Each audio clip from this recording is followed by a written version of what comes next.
As it seems that our global governments continue to treat the COVID-19 virus as if it's the second coming of the bubonic plague, I just thought I'd share some figures to kind of put into perspective how deadly COVID-19 actually is. There's been a lot of dangerous viruses and outbreaks throughout history.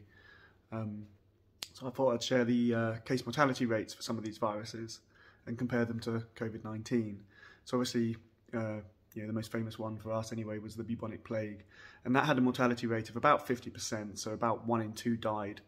There was a more serious version that attacked the lungs and still exists today in certain places in the world, and that actually has a 90% mortality rate. So 9 in 10 people that get it will die. You move on to things like SARS that had an 11% mortality rate, or that horrible virus they had in Africa, it was Ebola, that was 50%. So again, 1 in 2 would die. And you compare that to COVID-19, where it really varies from country to country. It's very hard to get hold of the statistics as well. They make it very difficult. I can't imagine why. But for poorer countries, it's as high as 0.7 or even as high as 1% in some countries. And for your richer countries, it tends to be less than 0.3%.